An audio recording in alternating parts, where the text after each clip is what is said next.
Africa, continent of contrasts in land, in people, and in ways of life. Ancient Egyptian civilization, yet home of many primitive peoples of today, among them the Mangbetu of the Congo region. Here in the heart of the tropical forest, with its year-round heat, its rain and profuse vegetation, stand the orderly villages of this brown-skinned people. Homes are well built and they are neatly kept, for the Mangbetu emphasize cleanliness. Typical also are the father's leisure and the mother's careful preparation of cooked meals. The manioc or cassava plant is a major source of food and requires but little cultivation. These young girls of our Mangbetu family are collecting the tuberous manioc roots. Some varieties are poisonous when raw, but after long soaking in water, and they provide a nourishing food. The meal continues in leisurely fashion. Into a pot of water go green bananas from the nearby gardens. The freshly gathered sweet manioc, carried in a basket woven of local reeds, will also form part of the meal for this family group. But first it must be pounded in a mortar. While the daughters get wooden stools used by all Mangbetu women, father looks on from his folding chair. He wears a hat decorated with the feathers of tropical birds and is content to wait patiently while mother prepares the manioc. A pounding process produces a pulp which will form a kind of pudding when thoroughly cooked. The Mangbetu chicken coop is built on a tall stilt foundation and has a heavy log for a door to keep out prowling forest animals such as the leopard, jannet, and civet cat. Like the manioc plant and the banana, sugarcane is a part of the easily available food supply. There is little need for candy stores where this can be done. How painstaking is the preparation of the meal. This great care with food is one of several features which make Mangbetu culture unusually high among primitive African peoples. Another contribution to the family meal, fish from a large stream nearby. Father says now that the boys have caught the fish, their next job is to clean them. And with the fish placed on a large tropical leaf, the task is accomplished neatly by young hands well skilled in using the sharp knife of native manufacture. When cooked, these fish will provide a tasty addition to the bananas and the manioc. And now for the meal.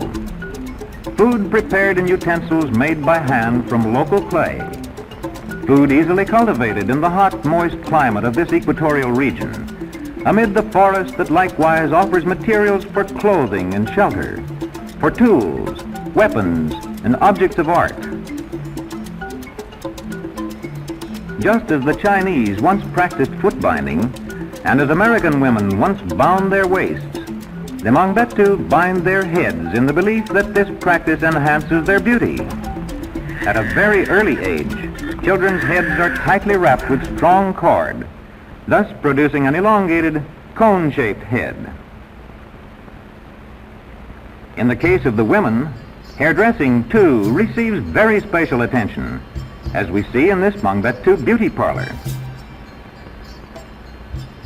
In addition to the careful grooming of the natural hair, one style of headdress calls for the application of materials which build up a high circular crown effect, which is much admired.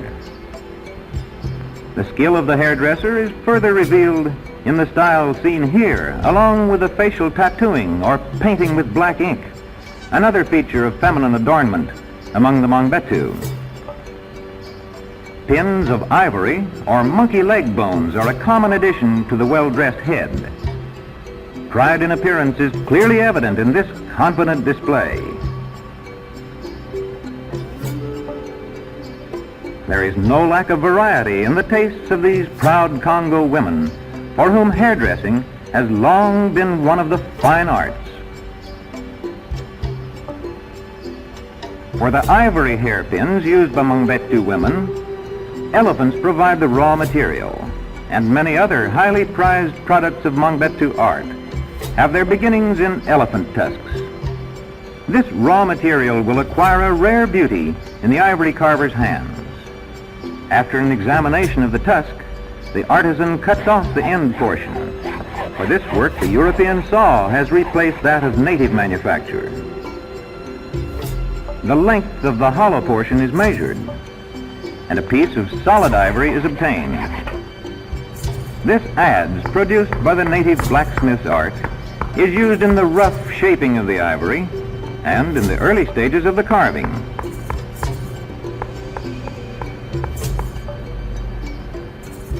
The Mangbetu ivory carver is famed for his delicate skill, a skill readily appreciated by others, such as this master painter, himself an artist and an admirer of fine workmanship. As the painter examines the work of his fellow craftsmen, he wishes the deftly carved figurine were his own. Would the ivory carver trade it for the painting of his house? At least he will consider it. Now it is the painter's work that is examined, as the ivory carver is shown a variety of designs revealing the quality of the painter's art. Among the varied wall decorations pleasing to the sensitive Mangbetu eye, there are several patterns from which the ivory carver may choose, but the painter suggests a novel design, which has an evident appeal. The agreement is sealed to the full satisfaction of the two artists. To the painter goes the ivory figurine, which will add its beauty to the interior of his home. In return, the painter makes his contribution to the beauty of the ivory carver's home. Painter and assistants carefully trace each line of the design on the sun-dried clay wall. Other assistants prepare the paints from native clays and charcoal. While the complex pattern of the design gradually develops under the practiced eye and hand of the painter, the mixing of the paint continues nearby.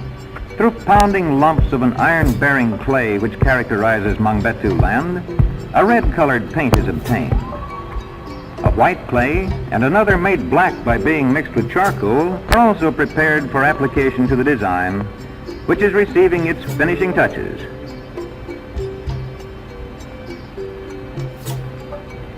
Applied with brushes fashioned from banana leaf stems, the paints add varied tones to the decorative scheme. Painter and assistants are in no hurry. Careful workmanship is more important than time. The painter, having already received a work of art for his labor, wishes to offer a work of art in return. And with the completion of the decoration, the ivory carver has been repaid for his skillful work. The art of carving is not confined to the worker in ivory, however. Here, a maker of musical instruments practices this art as he shapes a decorative head for the neck of a stringed instrument. This neck must be accurately fitted to a sound box, previously hollowed from solid wood. Banjo-like instrument, the craftsman prepares to add the covering for the sound box.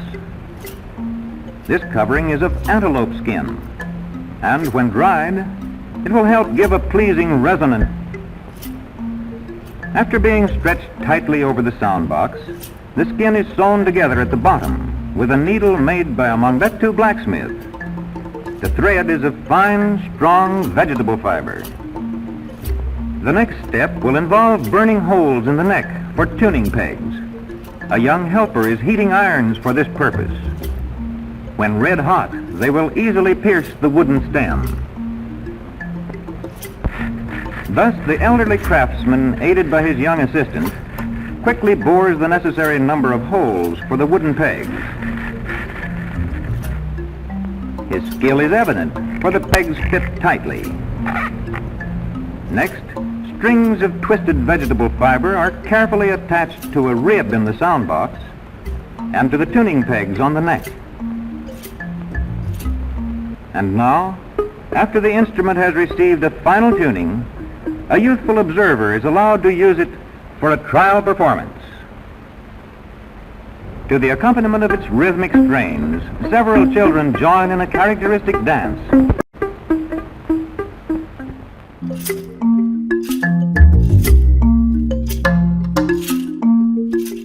Thank you.